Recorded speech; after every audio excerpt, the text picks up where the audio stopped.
సంస్కృతి సంపద YouTube channel తరపున అందరికీ స్వాగతం. భారత స్వాతంత్ర్య ఉద్యమం అనే శీర్షికలో శ్రీ ఎన్ రామ్మోహన్ గారు ధారావాహిక ప్రసంగం చేస్తున్నారు. వారి ధారావాహిక ప్రసంగంలో ఈరోజు 7వ ప్రసంగం చేస్తున్నారు. శ్రీ రామ్మోహన్ గారికి స్వాగతం. Thank you sir. అందరికీ వందనాలు, స్వాగతము. మా బస్ సర్వీస్ కి, rail service, flight service, bus service, మన బస్ అంటే బియుఎస్ బస్, భారత స్వాతంత్ర్య సంగ్రామ ఉద్యమం, అది bus full form. Right, okay. స్వతంత్రము, పరతంత్రము, పదములు, పద విశ్లేషణ తోటి చాలా నేర్చుకోవచ్చు మనం. కనుక చిత్తము, ఆ ఇంక్లినేషన్ ఉంటే. ధ్వని అనేది ఇంకొక పదం. సౌండ్ అనేది జనరల్ గా ఇంగ్లీష్ లో అంటాము. టెక్నికల్ గా అంటే సైంటిఫిక్ విషయ అకౌస్టిక్స్. అకౌస్టిక్స్ అంటే ధ్వని శాస్త్రాన్ని అకౌస్టిక్స్. ఒకే మాటని పలు విధాలుగా ధ్వనించేటట్టు మనం మాట్లాడవచ్చు.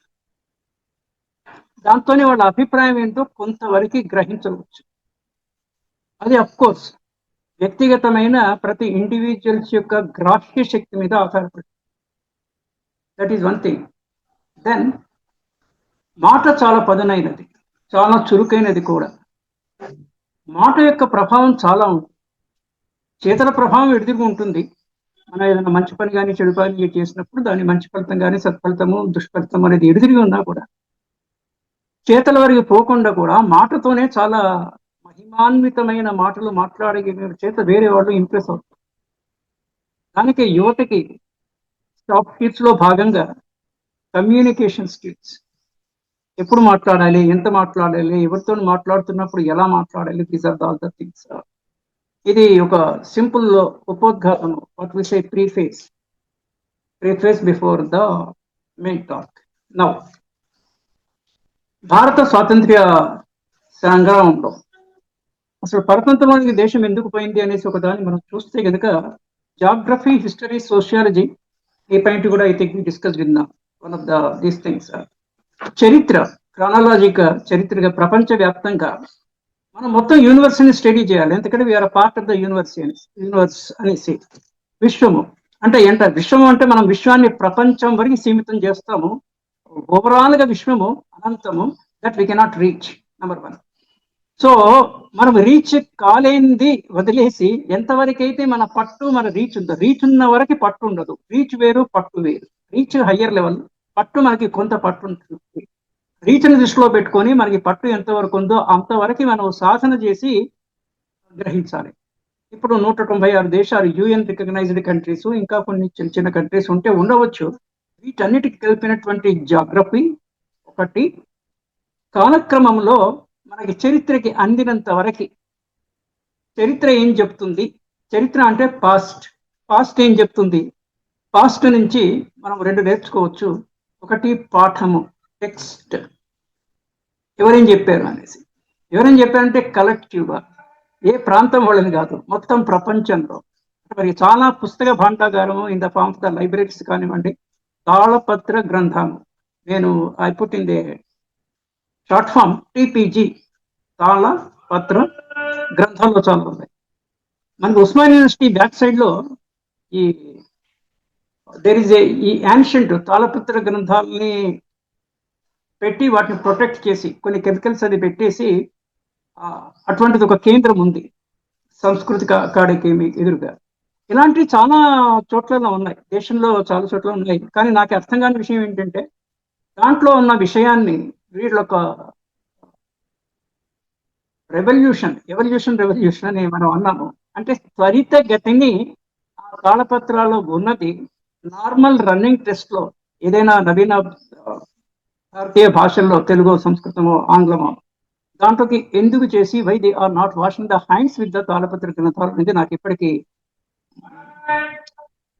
సమాధానమే లేని ప్రశ్న. సమాధానం ఉండొచ్చు, నాకు తెలియదు. ఇంకా ఎంతసేపు ఆ తాళం నిమాయిష్ అంటాం మనము, అంటే ఎగ్జిబిషన్ ని హిందీలో నిమాయిష్. ఎగ్జిబిషన్ అంటే కొంచెం వెరైటీ ఆర్ కొంచెం చూడడానికి ఉత్సాహం కలిగించేది, కొన్ని కొత్త విషయాలు దట్ విస్ Numaish.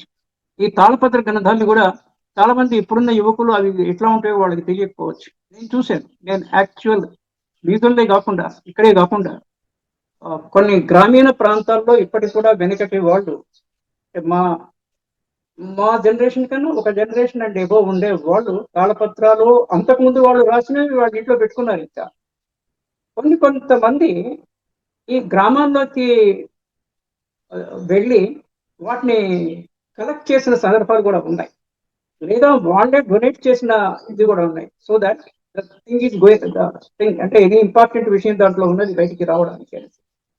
This is one thing. అంటే మనము పాస్ట్ నుంచి తెలుసుకోవాల్సింది. పాస్ట్ లో ఉందంతా collective knowledge, collective information, collective wisdom. నిన్న మొన్న మనం యుద్ధం జరుగుతూ ఉంది, దట్ వీఆర్ అబ్జర్వింగ్. దీన్ని బట్టి నాకు ఒక ఆలోచన కానీ ప్రశ్న కానీ, ప్రశ్నలో కూడా ఆలోచన ఉంటుంది, ఆలోచనలో ప్రశ్న ఉంటుంది, ప్రశ్నలో సమాధానం ఉంటుంది, ఆన్సర్ ఉంటుంది. సమాధానం లేకపోతే రికన్సిలేషన్ అనే పదం వాడాము, అంటే జవాబు ఉండకపోయినా కూడా మనల్ని మనం సమాధానం పరచుకోవచ్చు. ఇట్లా 3000-4000 కిలోమీటర్ల దూరంకి మిసైల్స్ వేయగలుగుతున్నటువంటి ఇరాన్, అమెరికా చాలా దూరంలో ఉంది. వారి దగ్గరికి రా చూస్తూ ఉంటున్నారు వాళ్ళు, దగ్గరికి రా చూస్తామనేసి. కబడ్డీ ఆటలో సెల్ఫ్ అవుట్ అని ఉంటుంది. నేను పెద్ద క్రీడాకారుని కాదు, కానీ నేను గమనిస్తుంటాను.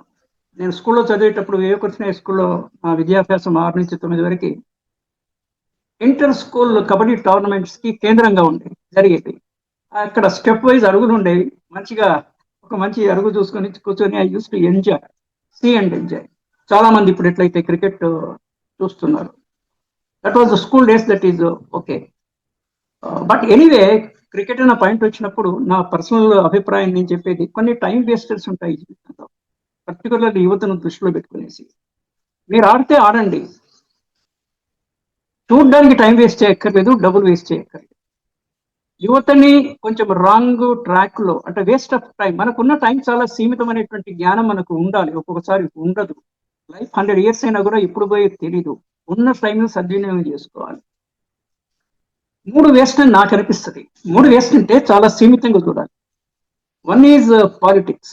పాలిటిక్స్ గురించి చర్చించాల్సిన అవసరం లేదు, మనం ఏం చేయలేము దానికి. మనం ఏ ఒక చిన్న పోస్ట్ లో కూడా నిలబడలేము, మనకి ఆ స్తోమత స్థాయి ఉండదు. స్థాయి అంటే పాజిటివ్ గా చెప్పట్లా, మనకి కుదరని పని. చాలా తక్కువ మందికి, ధనం ఎక్కువ ఉండే వాళ్ళకి ధనమదము, అహంకారము, పదవి వ్యామోహము ఇవి ఉండే వాళ్ళకి అది సరిపోతుంది. అయితే ప్రతి జనరలైజేషన్ కి ఎక్సెప్ట్ ఉన్నట్టు దాంట్లో కూడా కొంతమంది మంచి వాళ్ళు, ఉత్తములు లేరని నేను అనట్లేదు, కానీ శాతము తక్కువ, మేబీ 2, 3, 4, 5% సింగిల్ డిజిట్. రెండవది క్రికెట్. అంత మనీతో ముడిపడి ఉంది, క్రోర్స్ ఆఫ్ రూపీస్. ఆ మనీ ఫ్లోకి మనం ఎందుకు కారణమవడము? టీవీలో ఇక్కడ అది కూడా ఫ్రీ టీవీ, పేడ్ ఇది ఛానల్ కాకుండా ఉన్నప్పుడు మిగిలినది మనకి చాలా అమూల్యమైన విషయం ఉంది. వీకెండ్ క్రికెట్ మీరు ఆడండి, that's okay, at least me physical health improve అవుతుంది. సో పాలిటిక్స్ కి దూరము, క్రికెట్ కి దూరము. అంటే అప్పుడప్పుడు టచ్ అండ్ గో పద్ధతిలో ఉండాలి, దాన్నే కౌగిలించుకొని ఉండాల్సిన పని లేదు. ఇది నా అభిప్రాయం, ఎవరిష్టం వాళ్ళు. Only sharing of thought, airing a view. Sharing of a thought, airing of a view అనేది ఇది ఒక రైమింగ్. మూడవది సినిమా. మనకి శ్యామ్ బెనగల్ బెంగాలీలో, తర్వాత Amartya Sen something, Shyam Benegal. Amartya Sen is a different thing, economist or something.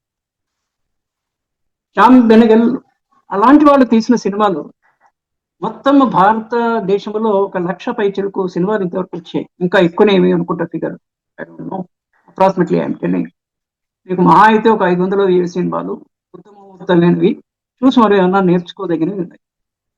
కానీ సినిమా నుంచి ఒకటి మనం నేర్చుకునేది ఏంటంటే టీమ్ స్పిరిట్, కలిసి పనిచేయడం. ఒక 20 డిపార్ట్మెంట్స్ ఉంటాయి దాంట్లో, 20 సుమారుగా, అది చెప్తుంటారు కూడా, 20 to 24 మధ్యలో డిపార్ట్మెంట్స్ ఉంటాయి. వాళ్ళంతా సమన్వయంతో పనిచేసిన తర్వాత పులిహోర కలిపినట్టు, వెజిటేబుల్ బాత్ తయారు చేసినట్టు, అది సిద్ధాంతము. సినిమాలో నేను లైక్ చేసేది ఒకటి పదునైన డైలాగ్స్, అక్కడక్కడ కొంతమంది రాసిన మంచి డైలాగ్స్, కొంతమంది రాసిన మంచి పాటలు, కొంతమంది సంగీతకారులు సమకూర్చిన మంచి సంగీతము సినిమా చూడడం టైం వేస్ట్, డబ్బులు కూడా వేస్ట్. ఎనీవే అది సపరేట్ థింగ్. ప్రాపర్ సబ్జెక్టులోకి అంటే ముందు కొంత ఉపోద్ఘాతము ఇది కూడా దానికి జోడించుకోవచ్చు. స్వాతంత్ర్యం అంటే మనము వేరే దానికి అనవసరమైన విషయాలకు ఎక్కువ అలవాటు పడుతున్నాం అంటే మన స్వాతంత్ర్యాన్ని మనము కోల్పోతున్నాము వ్యక్తిగత లెవెల్లో, వ్యక్తి లెవెల్లో. అలాగే that applies to the country level also. Iran వాళ్ళు ఎంత గట్టిగా ఉన్నారు చూడండి. అంటే I'm not much to politics, కానీ చాలా దృఢంగా ఉన్నారు. చిన్న దేశమైనా కూడా అమెరికాను పోలిస్తే in any way they are lesser in strength అయినప్పటికీ కూడా ఇంకో సామెత ఉంది, రాజు ఎక్కువ మొండివాడు ఎక్కువ అంటే ఫైనల్ గా మొండివాడే ఎక్కువ. సో వీళ్ళు ఇవాళ మార్నింగ్ న్యూస్ పేపర్లు చూస్తే వాళ్ళ 15 కండిషన్స్ పెట్టారు చర్చలకి. We don't believe in third party అన్నారు వీళ్ళు ఖరాఖండిగా. ఆ 15 పాయింట్స్ మాకు ఆమోదయోగ్యం కాదన్నారు. మనకి చాలా సామెతలు కానీ మహావాక్యాలు అంటే ఈ 4 మహావాక్యాలు కాదు. జనరల్ గా ఏదైనా కొంచెం మంచి మాట ఉంటే మహావాక్యం కింద కూడా తీసుకోవచ్చు. ప్రాణహానికైనా ఓర్తం కానీ మానహానికి ఓరువని చాలా అనేసి ఏదో మహాభారతంలో ఏదో కాంటెక్స్ట్ లో ఇది ఇరాన్ వాళ్ళ దారిలోనే. I'm not supporting them or anything, I'm just trying to analyse. యుద్ధము అంటే మనం మాట్లాడుతుంది యుద్ధముతోనే కదా వేరే వాళ్ళు మన దగ్గర వచ్చి పడింది, పరతంత్రమైంది. మళ్ళీ స్వతంత్రానికి పోరాటం చేసి స్వతంత్రం సంపాదించుకోవడము. వీళ్ళు చాలా కరాఖండిగా, మొండిగా, స్థిరంగా, స్టేబుల్ గా ఉండి అంటే దీంట్లో మనకి రణతంత్రము, యుద్ధములు, స్ట్రాటజీ. పాండవోద్యోగ పర్వాల్లో ఒక మంచి పద్యం ఉంటుంది, అయినను పోయి రావలే హస్తినకు సంధి మాట ఇటులున్నను శత్రురాజుల బలాబల సంపద చూడగవచ్చు. Remaining part of the poem it goes like that. అలాగే అమెరికా కూడా they are testing the waters అని ఇది ఒక ఫ్రేజ్. ఇరాన్కి ఎంత శక్తి ఉంది, ఇరాన్ వెనుక ఎవరెవరు ఉన్నారు, తోడ్పడే వాళ్ళని ఇది టెస్టింగ్ ద వాటర్స్ అంటే they are trying to just know. ఇది ఒక అనాలిసిస్, అది కరెక్టే. ఎలా కరెక్ట్ అంటే ఇంట్లో భార్యాభర్తలు ఎప్పుడైనా పేచి పడినప్పుడు they don't speak for 3-4 days 5 days. It depends. మీ అందరికీ తెలిసిన విషయాలే. ఒక్కొక్కళ్ళ ఇంట్లో ఒక్కొక్కళ్ళు ఉంటుంది. కొన్ని ఫ్యామిలీస్ లో అటువంటిది వాతావరణం లేకుండా కూడా ఉండొచ్చు, కానీ అవన్నీ అత్యంత స్వల్పము, 1-2 ఉంటాయి. అలా అభిప్రాయ భేదం వచ్చినప్పుడు వాళ్ళు ఏం చేస్తారంటే they put the dialogue through their children. Mother ఫాదర్కి చెప్తుంది త్రూ దేర్ చిల్డ్రన్, ఈరోజు వంట చేయట్లేదు బయట తినమని చెప్పుకోండి. తల్లే ఈరోజు తినకపోతే పర్లేదు, ఒకరోజు తినకపోతే ఏమైంది అనేసి ఈయన తెలుసుగా. అలాగే అమెరికా వారు కూడా ఇరాన్ చైల్డ్ కింద తీసుకుంటే ఈక్వల్ పవర్స్, సమవుజ్యం అంటాం మనం. యుద్ధానికి కానీ, కయ్యానికి కానీ, బియ్యానికి కానీ సమవుజ్యం ఉండాలి. ఇప్పుడు నెక్స్ట్ పవర్ అంటే అణ్వాయుధాలు కలిగినటువంటి కంట్రీస్ ఓన్లీ 5-6 ఉన్నాయి. China, America, north Korea. Iran ఎంతవరకు ఉంది అనేసి చెక్కింది. వీళ్ళు 3800 కిలోమీటర్ల శ్రేణి కలిగినటువంటి వీటిని వేయగలుగుతున్నారు వీళ్ళు క్షిపణులు. India is also nuclear power. అయితే సో 5-6 కంట్రీస్ లో న్యూక్లియర్ పవర్ ఉంది అంతకుమించి. కానీ nuclear power can be used for the productive purposes also. Generation of the energy దానికి కూడా యూజ్ చేయొచ్చు. ఏ వస్తువుకైనా, ఏ వ్యక్తికైనా సద్వినియోగము, దుర్వినియోగం రెండు ఉంటాయి. తటస్థంగా కూడా ఉంటాయి. తటస్థంగా ఉంటే కనీసం హామ్ లేదని అతోటి సంతోషపడవచ్చు. దుర్వినియోగం ఉంటే లాస్. కన్స్ట్రక్షన్, డిస్ట్రక్షన్ ఈ రెండు ప్రకృతిలో ఉన్నాయి. ఇరాన్ లో కానీ, ఇక్కడ యుద్ధంలో ఇజ్రాయిల్లో, ఇరాన్లో చాలా మంచి మంచి బిల్డింగ్స్ అవన్నీ విధ్వంసం అవుతున్నాయి. మరి విధ్వంసైన పునర్నిర్మాణము అంటే నిర్మాణము, ధ్వంసము, విధ్వంసము. విధ్వంసం అయిన తర్వాత మళ్ళీ అవసరం ఉంటుంది కదా పునర్నిర్మాణం. ఇది continuous change, it goes on. మనిషి ఇంకా అనాగరికంలో ఉన్నాడు, నాగరికతకి రాలేదు. నాగరికతకి వస్తే మాటలతోనే, ఇందాక నన్ను మాటకి చాలా మహమాన్వితమైన మాటలతోని వీ కెన్ ఇంప్రెస్. ఎదుటి వాళ్ళ కాళ్ళని కట్టేయవచ్చు మంచి మాటలతోని. మరి ఆర్ వి ల్యాకింగ్? ప్రపంచవ్యాప్తంగా ఒక మంచి సందేశాన్ని, ఒక మంచి నెగోషియేషన్ స్కిల్ అంటాము, అది తగ్గిందా? యుద్ధంలోకి ఎందుకు పోతున్నారు? యుద్ధము అనివార్యమా? అనివార్యం అంటే మహాభారతంలోనే I think the same thing is again repeating. మహాభారతంలో చాలా మనకి అస్త్రాలు వాళ్ళు యూజ్ చేశారు. శస్త్రము ఫిజికల్ వెపన్, మంత్రపూరితమైంది అస్త్రము. మరి మిజైల్స్ వేస్తున్నారంటే అంత దూరం ఎట్లా పోతుంది?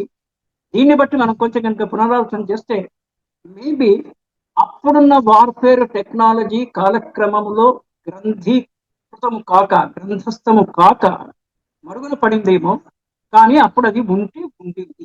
This is another thing that strikes to my mind. Now ఈ రోజుకి I will just read out certain things.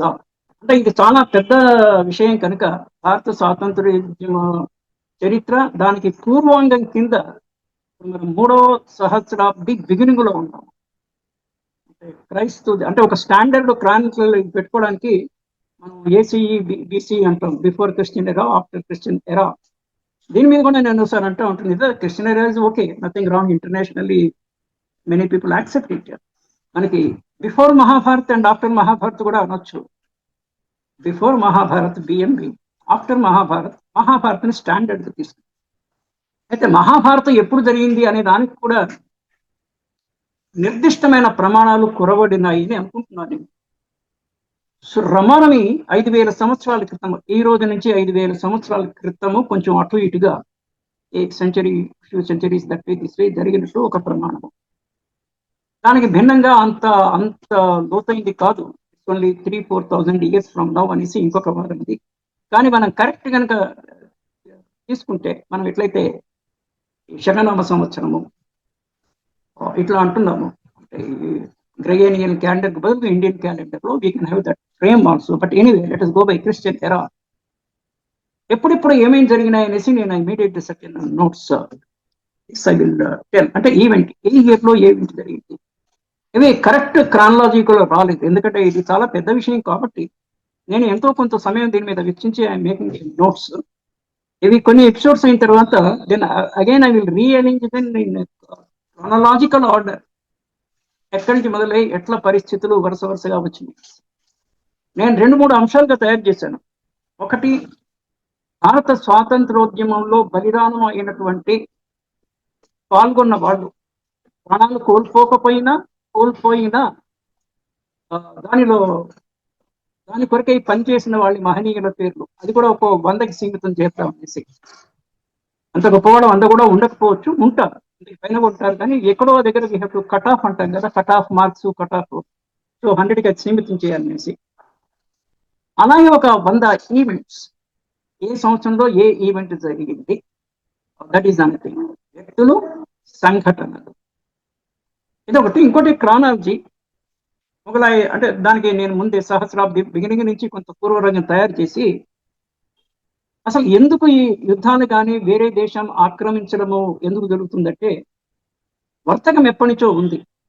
మనం ప్రకృతి కొంచెం విశ్లేషణకి పోతే సప్త సముద్రాలు ఉన్నాయి ఇక్కడ, 8 భూఖండాలు.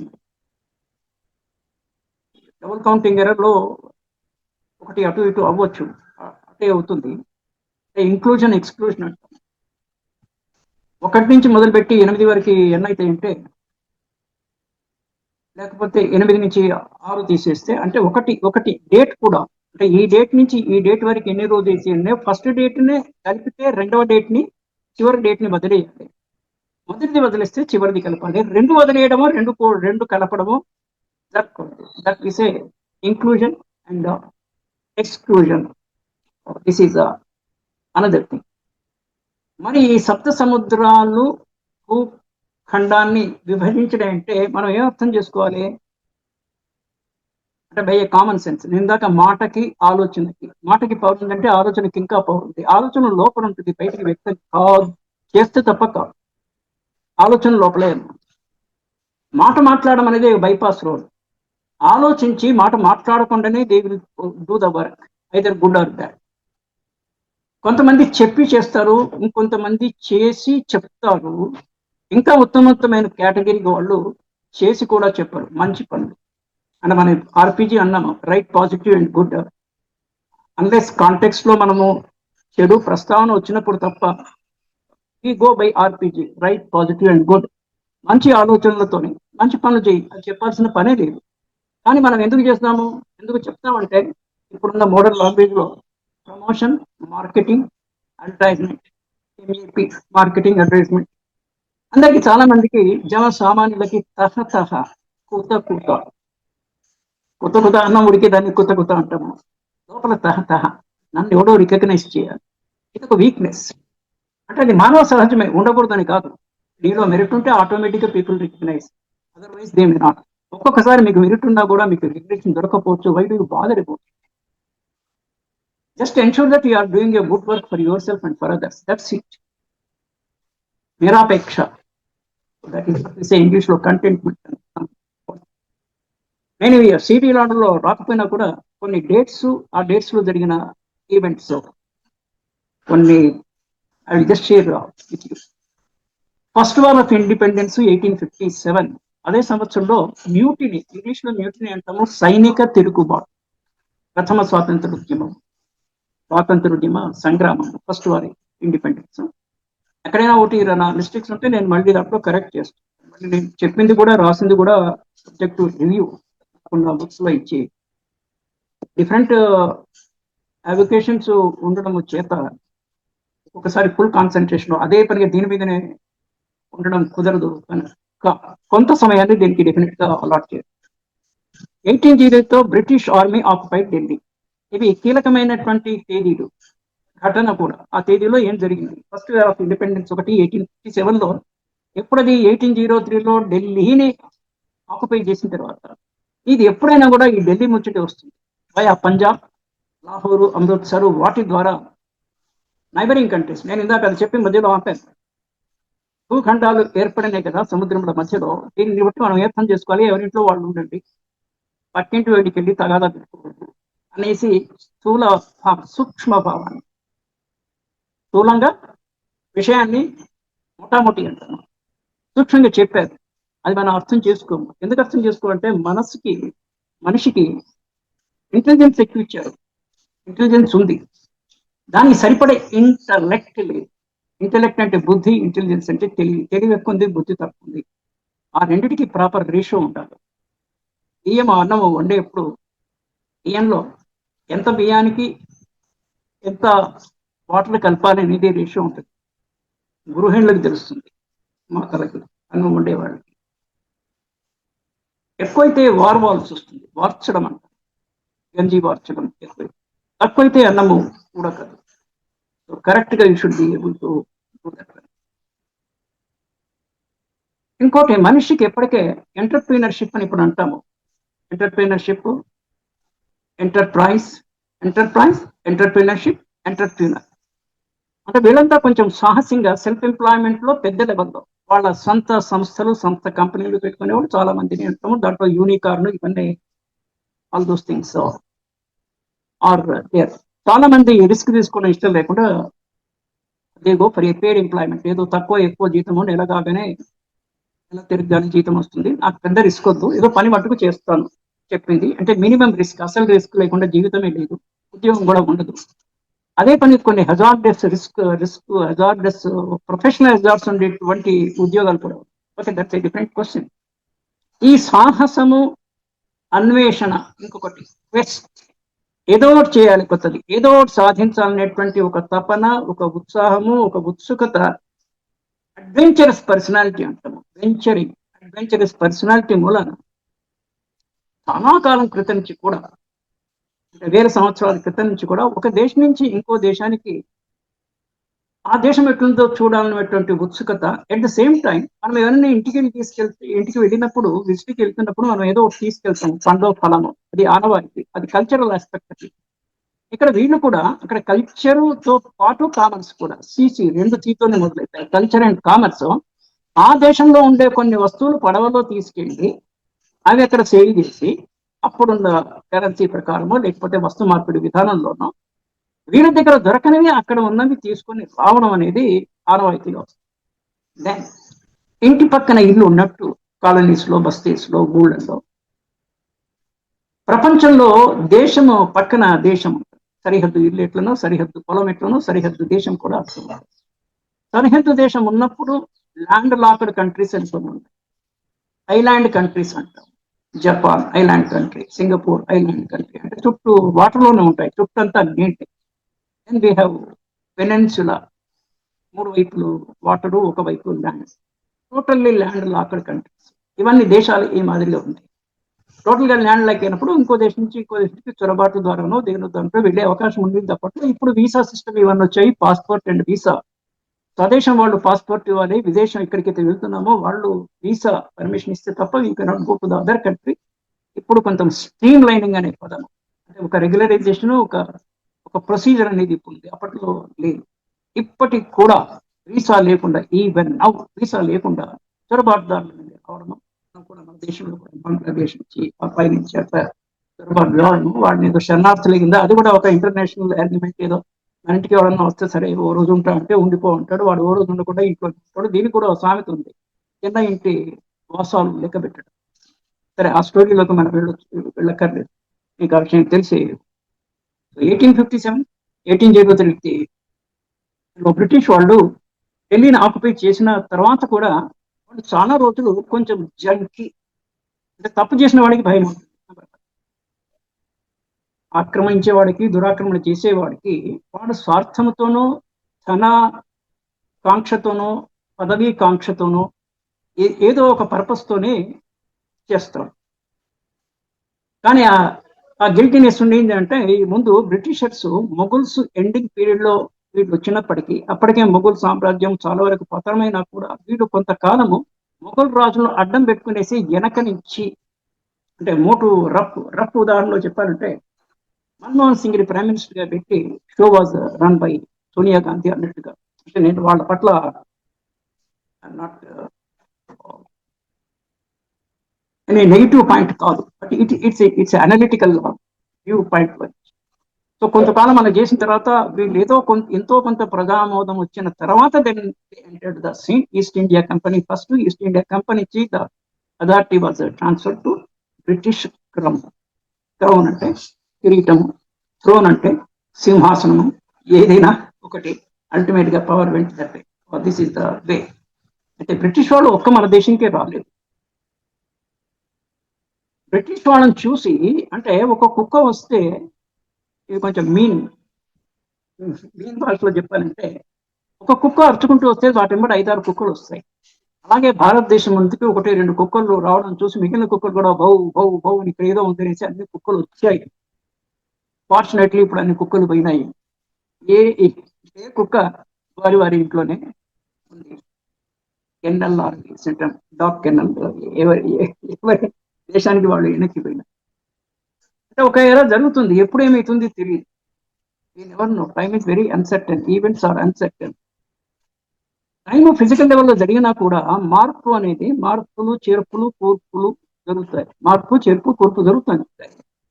వాటిని ఫాలో అవడానికి, లేకపోతే వాటిని కంట్రోల్ చేయడానికి 2 విషయాలు అవసరం. నేర్పు అవసరం, ఓర్పు అవసరం. ఓర్పు వహించాలి, టైం వచ్చినప్పుడు యాక్షన్ కి పోవాలి. సో మార్పు చేర్పు కూర్పు ఓర్పు నేర్పు, ఇవన్నీ పంచలక్షణాలు, షట్ 5 అనుకుంటాను. మార్పు ఓర్పు చేర్పు కూర్పు నేర్పు, 5 పంచలక్షణాలు ఉండాలి. డిఫరెంట్ క్వశ్చన్, మళ్ళీ అగైన్ కమింగ్ బ్యాక్. సో ఎప్పటి నుంచో వీళ్ళు వర్తకులు వచ్చేవాళ్ళు, వర్తకులు షిప్ నడపలేరు కదా. సో దానికి సేలర్ సాహసికుడు. ఈ వర్తకునికి పైసల మీద పిచ్చి. మహాజన్ అని నార్త్ ఇండియాలో ఒక పేరు. మహాజన్ అంటే వాళ్ళు వడ్డీ వ్యాపారం చేసేవాళ్ళు మహాజన్ అంటారు అనేసి ఒక దగ్గర చదివాను ఈ సందర్భంలో. అంటే వాళ్ళు చేసే వృత్తిని బట్టి వాళ్ళకి ఆ టైటిల్ అంటే సర్నేమ్ అంటారు. అట్లా పురోహితం చేస్తే బ్రాహ్మణులు అంటారు, యుద్ధం చేస్తే క్షత్రియులు అంటారు. పాలిటిక్స్ లో ఉంటే కూడా మీరు ఇప్పటికైనా చూడండి, అనలిటికల్ విలువ నేను చెప్పేది, వర్ణాశ్రమ ధర్మాలు ఉన్నాయి. మన డిఫరెంట్ ఫామ్ లో అయినా we follow the same thing. ఇప్పటికి కూడా మీరు ఎక్కువ పాలిటిక్స్ లో ఎవరుంటారు, మనం ఎంత సమాజ సమన్యాయమో, ఎంత రిజర్వేషన్స్ ఇవన్నీ అన్నప్పటికీ కూడా సహజంగా జన్యు పరంగంలో వాళ్ళకి వచ్చిన దాన్ని బట్టి వాళ్ళ యొక్క యాక్షన్స్ అని ఉంటాయి. ఈ క్షత్రియులు అంటే ఇప్పుడు ప్రస్తుతం ఉన్న రెడ్డిలు కానీ, పిలమలు కానీ, ఇంకా రిలేటెడ్ నాయుడుస్ కానీ, ఇవన్నీ అంటే కొన్ని వాళ్ళు కొన్ని వృత్తుల్లో ఉంటారు. అంటే మనం అనలిటికల్ చూడాలి, దాన్ని it's neither for it Nar against for it. మిగిలిన వాళ్ళు పాలిటిక్స్ లో లేరంటూ ఉన్నారు, చాలా తక్కువ. జనరలైజేషన్ కి ఎక్సెప్షన్ ఉంటుంది. Exception I'm not talking, I'm talking about the generalisation. ఆశ్రమ ధర్మాలు ఏజ్ అప్రాప్రియేట్, ఏ ఏజ్ లో ఏజ్ చేయాలో ఆ ఏజ్ ప్రకారం ఉండడము, అదే ఆశ్రమ ధర్మము. ఏజ్ వైజ్ గా ఉండేది ఆశ్రమ ధర్మము, వృత్తిపరంగా ఉండేది వర్ణ ధర్మం. సో వర్ణం అంటే we don't have to interpret in negative way. మీరు ఏ పని చేస్తే దాన్ని బట్టే మీ వర్ణము, మీ ఏజ్ని బట్టి మీ ఆశ్రమం. That is another thing again. So ఈ సేలర్స్ పడవ నడపడము, వర్తకులు సరుకు తీసుకురావడము. ఇంతలోప కొంతమందికి మనకు ఒక ఇద్దరు పర్టికులర్ గా చైనా నుంచి ఇండియాకి వచ్చి ఫిలాసఫర్స్ ఇండియా అంతా స్టడీ చేసి అక్కడ పోయి మతాలు కూడా నేను చెప్పే 4-5 విషయాలు కలిసి ఉంటాయి అనేసి. దాంట్లో ఒకటి మతం, ఒకటి రిలీజియన్ ఇస్ ఆల్సో ఇంపార్టెంట్. జైనము, హైందవం ఎప్పుడుదో చాలా పాతది. ఆ తర్వాత పాతక కొత్తగా వింత అన్నట్టు అన్ని కొత్తవి వస్తుంటాయి. సో కొత్త మతాల్లో జైనము చాలా బ్యూటిఫుల్ మతం. జైన్ తర్వాత బౌద్ధం వచ్చింది. బౌద్ధము ప్రపంచవ్యాప్తంగా వెళ్ళిపోయింది. ఇండియాలో స్టార్ట్ అయినా కూడా నేపాల్లో గౌతమ బుద్ధుడు, చైనా, జపాన్ చాలా దేశాల్లో కూడా బౌద్ధము వ్యాపించింది. మతము కూడా ఎలా ఉండాలంటే, మతము సమాజ స్థాపనకి, శాంతి స్థాపనే కాదు, శాంతిలో ఉండడానికి మతం ఉపయోగపడాలి. మత గురువులు రాజులను ఇంప్రెస్ చేసేవాళ్ళు పాత రోజుల్లో, ఇప్పుడున్న పరిస్థితి వేరే. Now we will stop here and continue tomorrow. Bye for the day. నమస్తే. భారత స్వాతంత్ర్య సంగ్రామ ఉద్యమం శీర్షికలో ధారావాహిక ప్రసంగం చేసిన శ్రీ రామ్మోహన్ గారికి ధన్యవాదాలు. Thank you sir.